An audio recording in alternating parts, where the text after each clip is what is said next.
Greetings, this is Expander 12, also known as the Last Keeper of Lore, and welcome to the first episode of a series I am starting called On Air, or Archives in Review, with this one covering the main story's first chapter. And before we get into it, here is the obligatory spoiler warning for what I will say after this. We start off before the actual first chapter getting this new sort of version of the trailer we've seen before, where it starts off giving us the exact date for when the story actually starts, which is when this mission that went wrong starts, which was the 10th of January, 2206. It also does give us some slight spoilers for future events to come in later chapters, like the attack on the SS Nightmare and the fight between Lush and Judas, with Lush also appearing to have some sort of transformation sequence. The actual story begins with us waking up in a medical bay, with Elaine and Maria checking on our condition after a mission had complications. Those complications being Ray dying and suffering from deep trauma, having her quarantined at the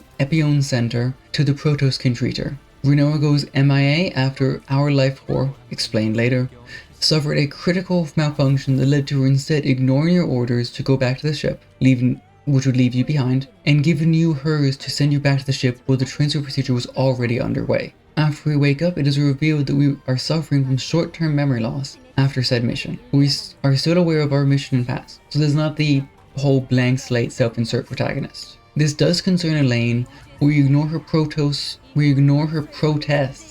and assemble a team of Owen, Mika, and Tressa to go back into Blue Pot to go and rescue Renoa. And we go as close as we can to where we were forced to recall, so we can make sure we're as close as possible, so we save as much time because we know every second counts. As part of the mission, the Protoss has a headache and it's revealed that he's bearing the full brunt of all the mental strain of the team in regards to them losing their way, as well as having to find the most optimal path for them to navigate through chaos. Meaning whenever they want to play in a safe route, his mind has to find said path. There's some sort of thing running in the background due to his neural implants. If you're wondering why wouldn't they just use GPS? This is because Chaos is able to actively manipulate and change how the physical space works, making doorways lead to different areas, making places connect where they shouldn't reasonably connect. So because of this, they need something or someone who's immune to those effects, which is the Protoss, so they can plan their paths. We can also see this in the Chaos Mode roguelike system, which is there to represent that idea of the Protoss finding the paths. While going through the mission, they come across a mimic monster pretending to be Renoa, which means these beasts within the Chaos have enough of a mind to be able to pretend to be a living being, and it is very convincing with only the one who spent the most time with her, being the Protoss, able to recognize that it isn't actually Renoa. After dealing with it and them detecting a large structure off in the distance, start head towards, they lose contact with the SS Nightmare because some sort of storm comes through. After they make it through it, they end up in a completely different area where there's no buildings around them with the wreck of the SS Nightmare. This leads to Mika and Tressa thinking that the ship has been destroyed, but the Protoss even calm them down by saying, no, we detected this object when we were still in contact with the operator on board the SS Nightmare. And then the Protoss explain, and we talk about how Chaos works by sending a potential future, not our future, but a potential future that could have happened where the SS Nightmare was destroyed. After making it past that, they would have found the corpse of a monster that originally ambushed them. When they searched the corpse, checking out its back, its wounds, and near its body, they would have found a passage and area below where it died, which is where they're able to find Renoa unconscious. Owen takes it upon himself to carry Renoa out of this space, but when they make it out, a sort of blue monster breaks out of the monster that had ambushed them originally, and before they are wiped out, a random unknown figure jumps out and is able to save them from the monster, killing it in a single blow. And we find out this is Lewis, a member of the Empire's Investigations Bureau. No, by the way, do not confuse this with Terrasion's Special Investigations Department with Yuki and Amir. That's a different organization. After they make it back and debriefing with the operator as well as talking with Lewis on why he was there, which he's very evasive about, saying that he was there to investigate Lucius, which is the name of that blue monster. We do not know why it has a name. We do not know why he was sent to dispatch it and to check it out, or why he is able to act like a Protoss with himself not being lost inside of chaos despite him not being a Protoss. After that conversation, we receive a call from a person known as Judas. That's a very sus name. And he demands that Lewis be handed over to the Crusaders for being a quote-unquote heretic. We request information on why they want him and why he's classified as a heretic, and they refuse. We go back and forth trying to request information, and because they keep refusing to give us information, we also refuse to give up Lewis because they've not given us sufficient information. This leads to Judas ordering that his fleet send all weapons and attacks towards the SS Nightmare, which, by the way, has civilians on board this ship. So, we initiate and plot our FPL system to take us to the Arc Trion, as we know that they won't be able to take down that ship because it's a much more heavily armed ship, and we do not want to risk, again, the people on board the ship. This is the end of the first chapter's main story thread, and now we're getting into the sub-stories that happen along the way. So this sub-story is one of the most important ones as it delves into what a life core is and the functions it has, and how it affects every aspect from bodily functions to your mental faculties. But it is curious that they call it a transplant over another word when Renoa gives us hers, after our own failed. And it seems we have some sort of condition that is effectively causing life cores to overclock, leading to higher energy values than should be expected. Still technically within the safe parameters, but if it does spike above, it could fry it. So we're already running high, so it's like we need to be more careful about that. Which is what Elaine believes is the cause of our original one failing. She then goes to talk about how life cores used to be very bulky and very impractical. The warp technology hasn't been around for 50 years, with life cores being an even newer thing. And the abilities that they have now of being able to cheat death and stuff like that is a very new addition. So I'm assuming only a few years, 2 to 3, maybe 5 at best. The Protoss then asks Elaine how she is so intimate of how life cores work, the warp system, as well as many other aspects of this whole process, where he is alluding to her being much older than it appears. She cuts him off, pretending as if oh, you can't ask a woman her age, but this is more than likely because she does not want to reveal her hand yet. And lastly, when the Protoss leaves, she whispers to herself saying that something like this shouldn't happen again. So it is likely that that she has seen Protoss die before, because she got very mad when this Protoss tried to go on his own. The next sub-story is Welcome to the DeLong shop, where it instantly goes off right to when they were camping, and they hear a loud noise approaching their direction, with Renoa and all the others getting ready for battle. But when it gets closer, they notice it is just a truck full of goods that stops right in front of them, being piloted by a rowdy demon girl called DeLong. I am unofficially calling her Garo's daughter because she is a red demon who runs a shop which is able to be accessed from anywhere. By the way, Garo is a character from Epic 7 who's a bartender, information broker, and manager of an inn who is, like I said, a red-skinned demon, which she was part of the Blackhorn tribe, a group that sells exclusively inside of Chaos and has some sort of myth around them, in terms of how people know about them, but very few people encounter them. We do not know how they are unaffected, or if they are unaffected by Chaos, or why they prefer to travel in Chaos. After we introduce ourselves, we can sign a contract with her, which allows her to always know whenever we enter Chaos. Again, we do not know the logistics behind this, but then she'll be able to supply us with wares at any time, making sure we have this able to rebuild, restock, and be prepared for any future threats that show up inside of Chaos. There's also the question of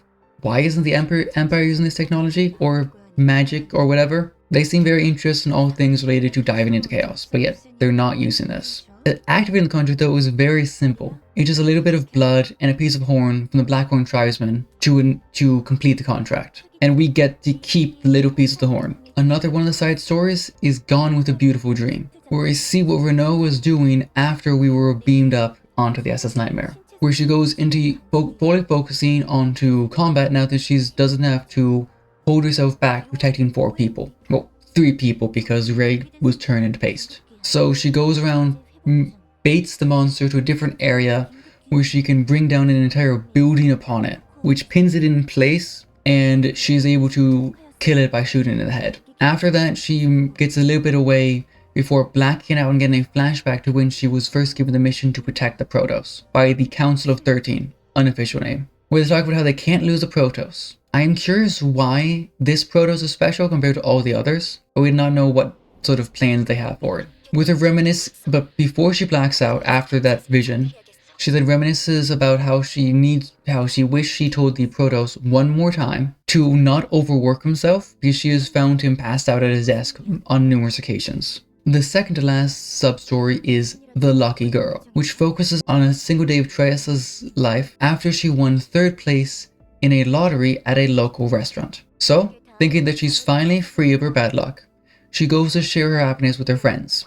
That is, Owen, Mika, and Ray. They're all glad to see that she is apparently cured of her bad luck, and they're surprised that she decided to join them, as she originally turned it down because of being afraid of sharing her bad luck with them. And she finds them in their room preparing for the celebration of Renoa recovering from her chaos contamination for being in the chaos for so long. But because Tressa decided to join them and that she's apparently free of her bad luck, they decided to make it a double celebration. But the problems start right after that, when Ray brings out the cake which she got from a reservation-only bakery, where she stumbles and drops the entire thing on the floor, ruining it completely. And they're unable to get a replacement before the event starts because there is none close enough nearby, and the place they originally got it from does not do same-day delivery. So they decide to just clean it up and continue on with the other preparations without a cake. But shortly after,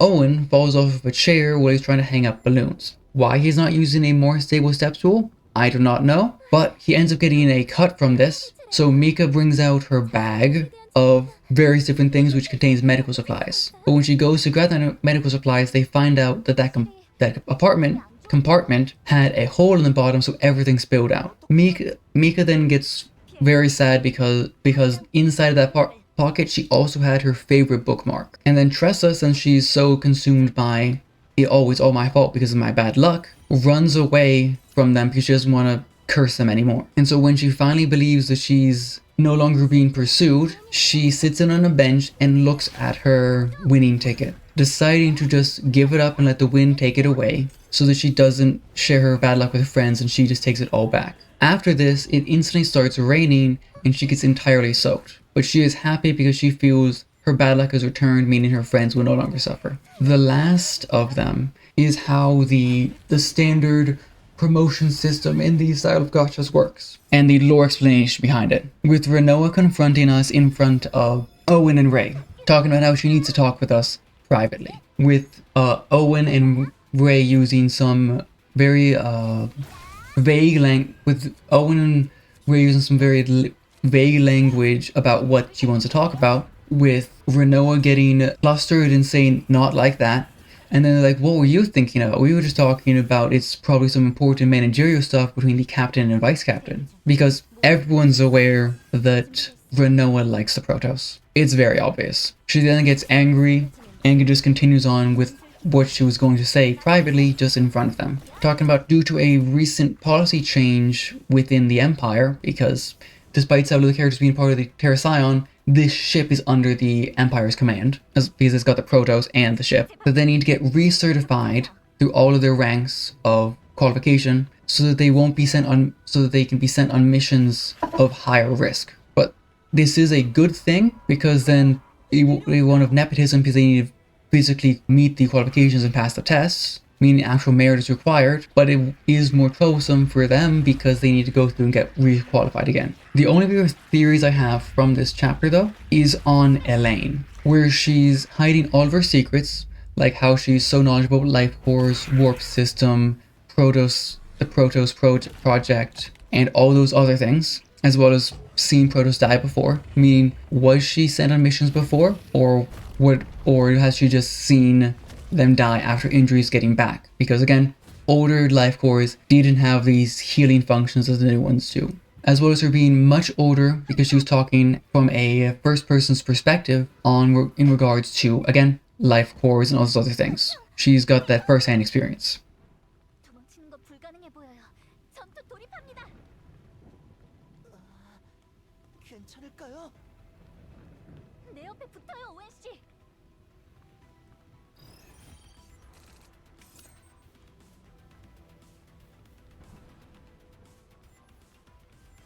대기 중. 모든 것을 걸고 전술 기동 만개 흐름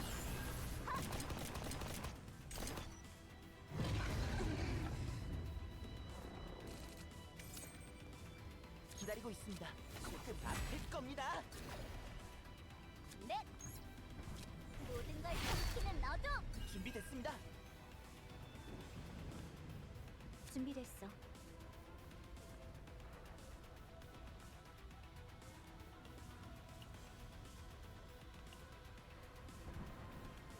기다리고 있습니다. 시발을 끌어모아.